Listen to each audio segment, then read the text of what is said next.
Hi, I'm Annie with Forest of Art and Healing Arts and Yoga Bear Box. And in this video, I want to talk about one of the most critical features of stretching, the limit point of the stretch. Specifically, how to approach and work with your muscles and connective tissues in a safe and effective way to gain the most benefit out of your yoga and stretching practice.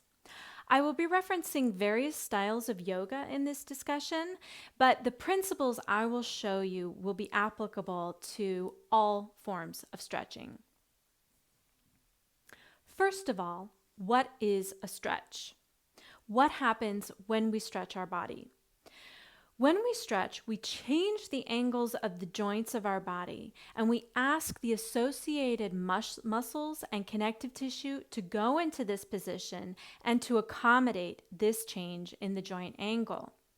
When we stretch, we may feel our body move through space. Although not everyone feels themselves move through space to the same degree. And so awareness of our body in space, which is called proprioception, is something that stretching and yoga can help cultivate. For example, when we do a forward fold, we flex the hip joints and sometimes the vertebrae. All of the tissues on the side of the joint where the angle is getting larger, so the posterior line, must stretch to allow this movement. Colloquially, we say that we stretch the muscles, but anatomically, there is so much more going on than just muscle stretching. First, your skin has to stretch. This is obvious, but how often do we think about making sure that our skin stays supple? Scar tissue on the skin, for example, can inhibit stretching. Then the superficial fascia just under the skin stretches. Then the deep fascia that wraps around and divides the section of our body must stretch. Finally, we arrive at the muscles. And what we find here is a task much more complicated than simply stretching. So muscles are held tight in contraction by the nerves that innervate them, arising from the brain or the reflex centers. So when one flexes a joint, the muscles on the extending side have to stop contracting in order to let the joint move. If they are held in a state of contraction for some reason, the stretch will not go very far. The name for the quantity of muscle fibers in contraction at any one time is tone. More contraction equals more tone. Optimal tone is the least number of fibers contracted needed to do the job. So if a person is holding his muscles tight, showing off a certain look of his physique, then he's not practicing optimal tone. And in fact, this person will have a difficult time stretching. Most people who come to yoga do try to relax their muscles. However, unnecessary flexing is not the only reason why muscles might be contracted. When someone lacks awareness of a specific part of their body, what we call a blind spot, that part could be held tightly with contracted muscles. Yoga and stretching programs are good ways to bring awareness to these contracted areas and let them go. However, there may still be some muscles that remain contracted. And this is especially true in areas of the body that are carrying long-standing social constraints or trauma. And so these issues require a working through before the muscles will let go and the stretch can happen. Once the muscle fibers release their contraction, they can lengthen. But in order for them to lengthen, the fascia around each of the fibers must stretch. So each muscle fiber is encased in a fascial sheath called endomysium. So fibers are bundled into fiber bundles, which are surrounded by paramecium. And fiber bundles are bundled together into muscles, which are surrounded by epimecium. So all three layers of muscle, from the micro to the macroscopic, are thoroughly surrounded and interpenetrated by fascia. And it is this that we stretch when we do yoga. So it will be this ubiquitous tissue that I'm going to focus on in this video. But before we leave our list of what is stretched when we stretch, let us also consider that since all blood and lymph vessels, nerves and organs are surrounded by fascia, they too must stretch when we change the angle of a joint. Muscles are connected to bones by tendons, which are also surrounded by fascia. This too must stretch. And bones are connected to other bones by ligaments, which are also surrounded by fascia, and this too must stretch. If one can let go of the muscles on the extending side of a joint and stretch the associated fascia, then one reaches the ligaments and joint capsules of that joint, and this too must stretch. These tissues take a long time of repeated stretching to remodel themselves in order to accommodate the joint mobility required for yoga poses. Two styles of yoga, Yin Yoga and Iyengar Yoga, sit on opposite ends of a continuum of approaches to the limit of stretching. Yin Yoga uses time to achieve the stretch, and Iyengar uses alignment. So let's begin with Yin. In Yin Yoga, the body is placed into a position to stretch. Now, yin positions are carried out by supporting the position with all of the props necessary to allow the muscles to relax. The stretch is done slowly, and the limit is approached consciously. So we know we're at our limit in the stretch when we encounter the body's first stop. And you hold yourself there. You don't try to push past it. I like to think that when you find the limit of your stretch, of your connective tissue, that instead of pressing down and like driving down right on that limit, you hold the pose just in front of that limit, almost like water waiting at a dam wall. And that when that limit releases and opens, then you follow that limit in and hold to where the next limit stops the movement. This ensures that there's never any muscle contraction caused by the intensity of the stretch itself. So the stretch is held for a long period of time, longer than in a hatha yoga or general sports stretching. Yin yoga calls for holding the stretch anywhere from 1 up to 10, and in some circumstances up to 20 minutes long. And there is a physiological reason for that. Fascia is viscoelastic, which means that its stretch is rate dependent. So the slower you stretch the fibers, the further they will stretch.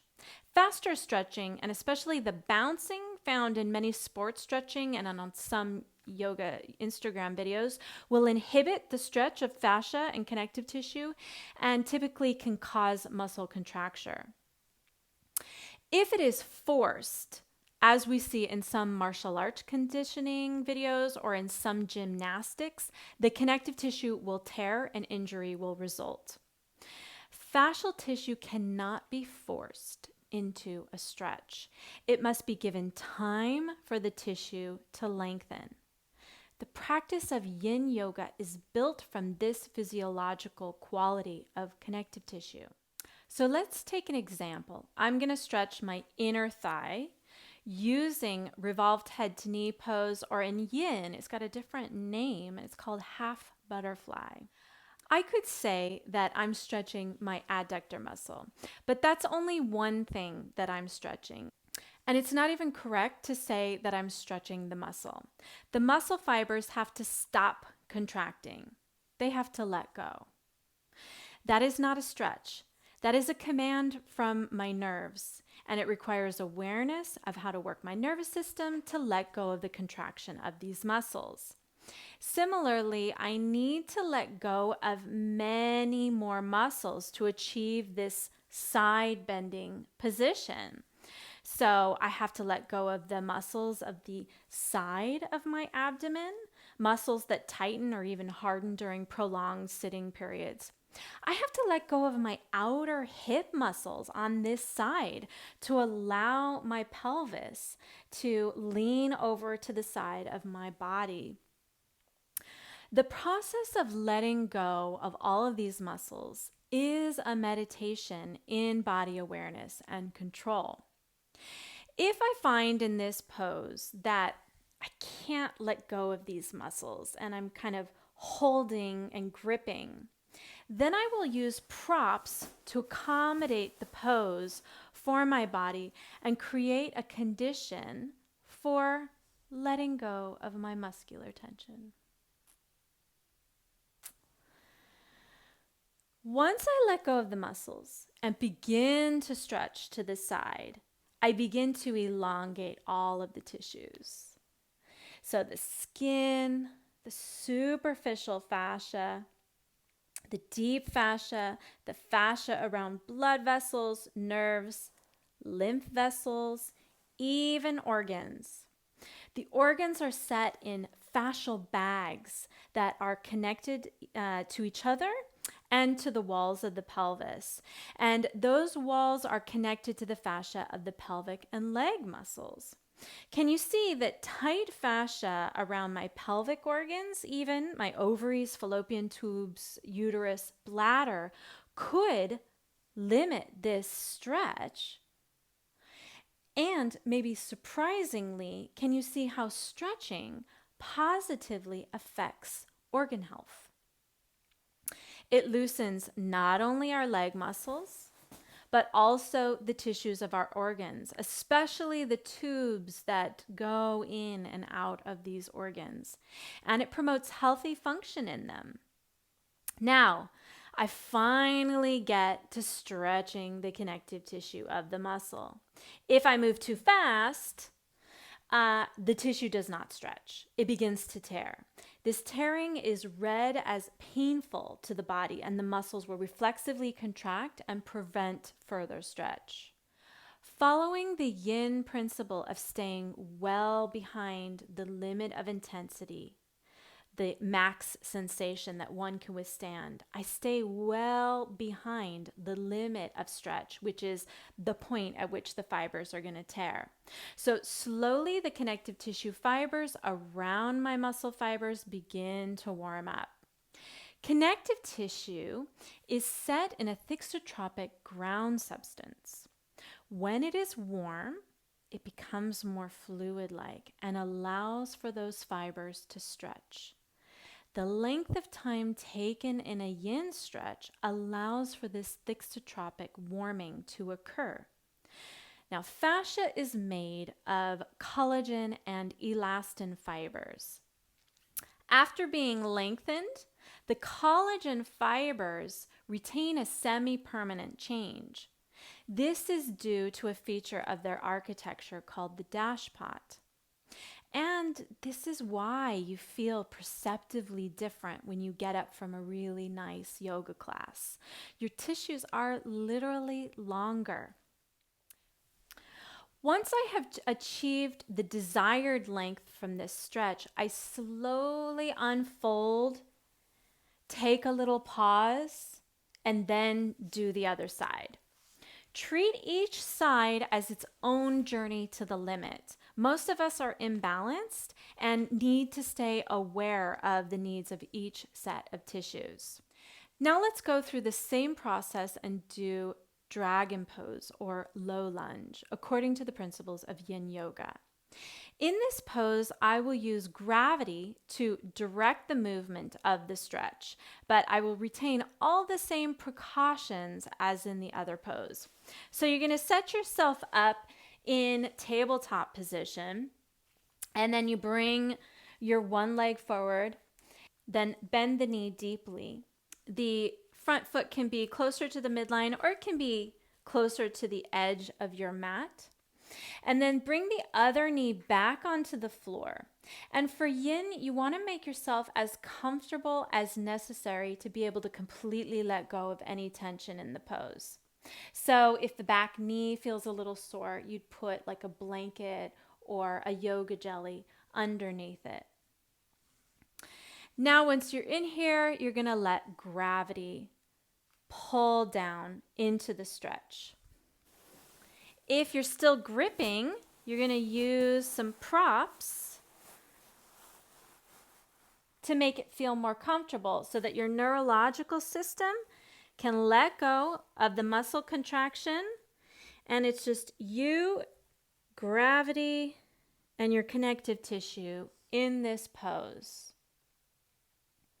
So we're going to feel the stretch from the outside, the skin, the superficial fascia, the deep fascia, blood vessels, organs.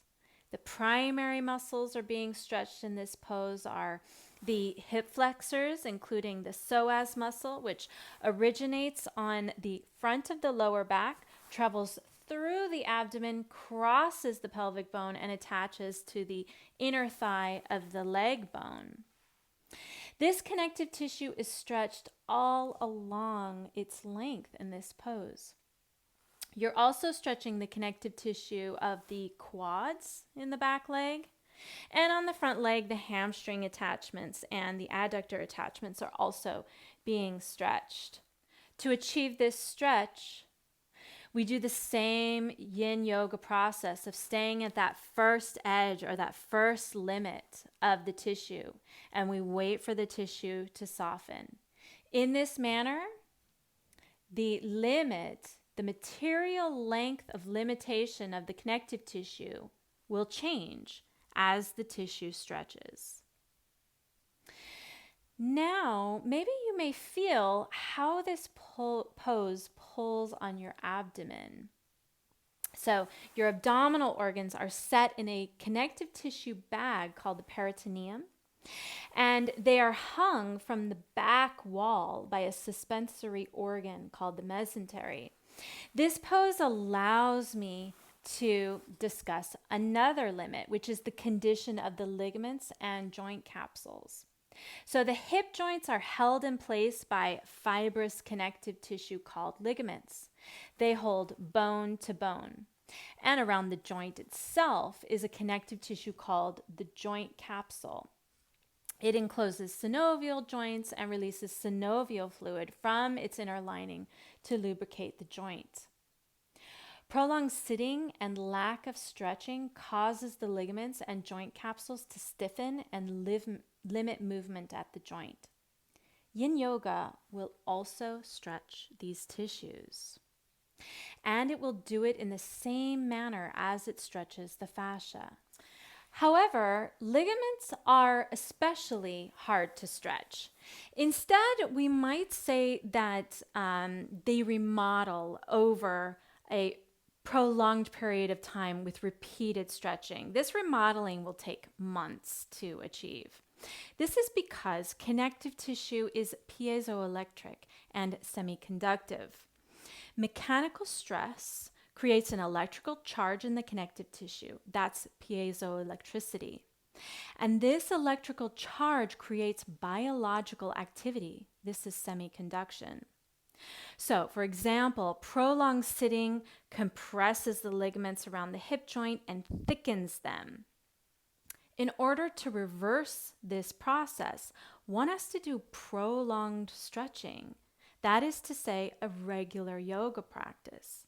By stretching the ligaments, yin yoga uses the mechanisms of piezoelectricity and semiconduction to remodel the ligaments and joint capsules around the joints. This change is semi-permanent. Now let's consider approaching the limit of stretch using Iyengar yoga, with its principles of alignment. And for this, we're going to be looking at revolved triangle pose or Parivrita Trikonasana. Iyengar yoga uses precise alignment and muscular engagement to express a pose. The muscular engagement across the selected joints of the body in a pose allow for a precision in movement and stretch across the fascia. Here's an Iyengar approach to the pose, revolved triangle or Parivrita Trikonasana. The alignment instructions set up the pose. The stretch towards the limit can occur in any one of these alignment tasks. So, begin. Right foot steps forward, left foot back. The front heel lines up with the back arch. Back toes point out 30 degrees. Using the arch of the back foot to lift towards the outer edge of the left foot, begin the spiral action up the leg. This is what will fuel the rotation of the spine further up. With the back leg, press through the big toe base and heel evenly. Pulling up on the back leg kneecap, press the thigh bone back in space evenly. Front foot, press the big toe base and heel evenly. Lifting from the arch to the outside of the knee. Then continue that line by pulling up strongly on both sides of the kneecap, bringing that front thigh bone back in space and deeper into the hip socket. Level the hips, pull the front leg hip back and the back hip forward with a spiraling action from both legs, keeping the muscular engagement of the thighs. Hinging from the hips, lengthen through the left side of the waist while maintaining the level pelvis. Then, as you bring that left arm forward, head is in line with the inner edge of the right foot. Then, on an axis down the center of the body, rotate the torso towards the right side, focusing on the left back rib area below the shoulder blades and including the tips of the shoulder blades. The backside rib rolls forward. The bottom ribs are the driving engine to turn in this pose. It's not in the lower spine. As you get this spiraling action, here's where you extend your arms in the pose, maintaining length through the spine from the pelvis, through the waist, the rib cage, the head. Now revolve your head around to face the top arm as you lift that right arm up towards the sky. Here you've set up the pose with all of these actions. Now give it one last push with all of the cues. Give your rib cage a final push in the pose to revolve around strongly and lengthen the spine. You will notice the struggle and the resistance of the body to do many of the adjustments in the process of getting to this pose. That resistance is in the fascia and the other connective tissues. As we activate the muscles, the fascia is being stretched and pulled across the joints and the levers of the body in the realignment actions. As we do the final push in this particular twist, one can feel the tension in the fascia of the rib cage and lower spine being stretched in the twist. This is the fascial stretch and the limit, which we have approached with meticulous alignment and muscular engagement.